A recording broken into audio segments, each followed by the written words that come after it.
আসসালামু আলাইকুম ও রহমতুল্লাহি ওবারাকাতুহু।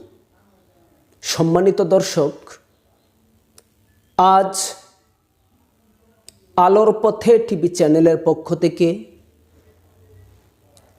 এমন কিছু কথা আমরা শুনতে পাব, যে কথাগুলো শোনার পরে আশা করা যায় প্রত্যেকটি মুসলমান শয়তানের পথ থেকে সরে দাঁড়াবে, ইসলামের সঠিক পথে। ইয়া আইয়ুহাল্লাযীনা আমানু দুখুলু ফিস-সিলমি কাফা, আল্লাহ তাআলা যে বলেছেন পুরাপুরিভাবে ইসলামে দাখিল হও, পুরাপুরিভাবে ইসলামে দাখিল হতে আমাদেরকে সহায়তা করবেন সেই ৬টি মাত্র কথা। আপনার জীবনকে পাল্টাতে, জীবন পরিবর্তন করতে, আপনার ভিতর থেকে সমস্ত ধোঁকাবাজি এবং গুনাহের কাজ, এই কথাগুলো আপনার জন্য শোনা, জানা, বোঝা অত্যন্ত জরুরি বলে আমি মনে করছি।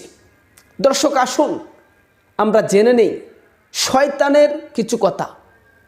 কাদেরকে নিয়ে শয়তান গর্ব করে, কাদেরকে শয়তানের নিজের পরিবার ভাবে, কাদেরকে শয়তান ভাই ভাবে, বোন ভাবে, স্ত্রী ভাবে, মা ভাবে, বাবা ভাবে, সন্তান ভাবে।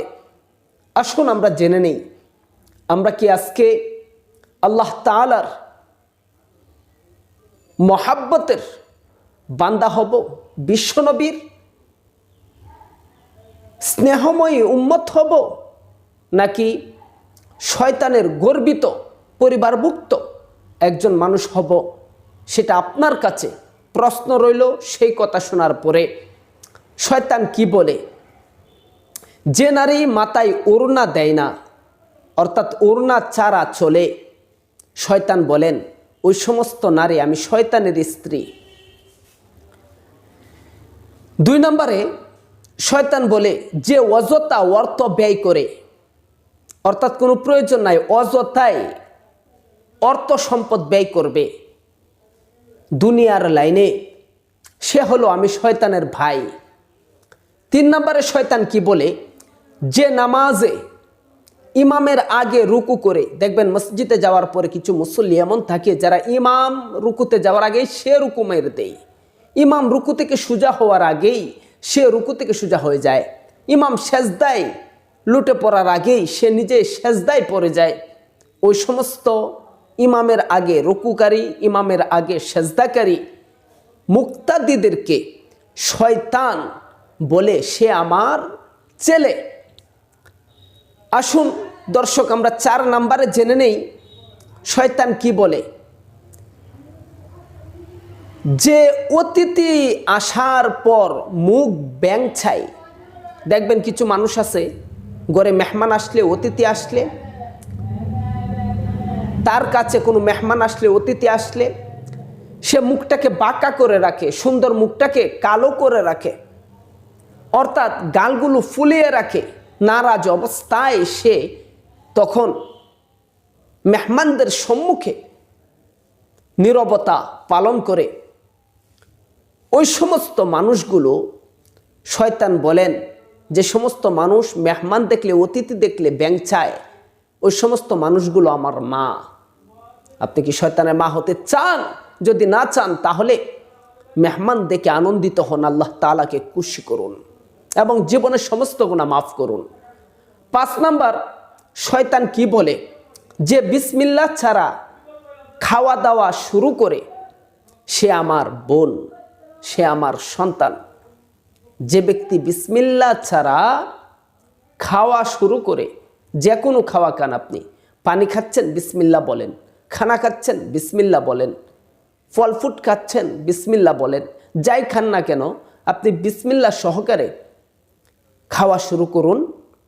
আর যদি বিসমিল্লাহ সহকারে খান, আল্লাহ তাআলা খুশি হবেন, নেকি দান করবেন এবং আপনার নিয়ামতে আপনার ধন দৌলতে বরকত দান করবেন। আর যদি বিসমিল্লাহ ছাড়া আপনি কোনো খাবার খেয়ে নেন, তাহলে শয়তান বলেন সে আমার সন্তান।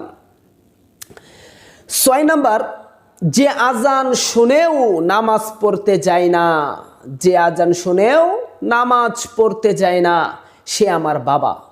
আহা, শয়তানের বাবা হতে চান? যদি না চান তাহলে আজান শোনার সাথে সাথে মসজিদে গমন করবেন ইনশাআল্লাহ।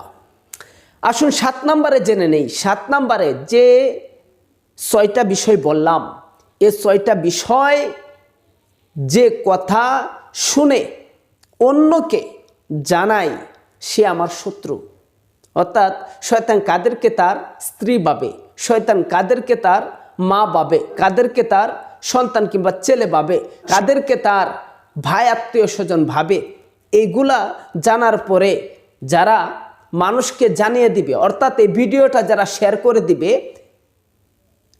আর যত মানুষ এই ভিডিওটি দেখতে পাবে, শুনতে পাবে, তারা অন্তত কোনো দিন এই 7টি কাজের মাধ্যমে শয়তানের স্ত্রী হবে না, শয়তানের বন্ধু হবে না, শয়তানের ছেলে হবে না। আর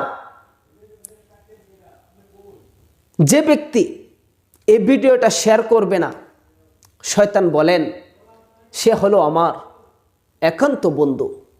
এখন আপনি কি শয়তানের বন্ধু হতে চান না শয়তানের শত্রু হতে চান? শয়তানের বন্ধু যদি হন, আল্লাহ তাআলা নারাজ হয়ে যাবে। আর শয়তানের শত্রু যদি হতে পারেন, তাহলে আল্লাহ তাআলা আপনার উপরে খুশি হয়ে যাবে। আল্লাহ পাক রব্বুল আলামিন আমাদের সবাইকে আল্লাহ তাআলার বন্ধু হওয়ার তৌফিক দান করুন। শয়তানের শত্রু দুনিয়ার জমিনে যতদিন বেঁচে থাকি, শয়তানের শত্রু হিসাবে অবস্থান নেওয়ার তৌফিক দান করুন দুনিয়ার জমিনে। আমিন। ও আখিরি দাওয়ানা আনিল হামদুলিল্লাহি রাব্বিল আলামিন।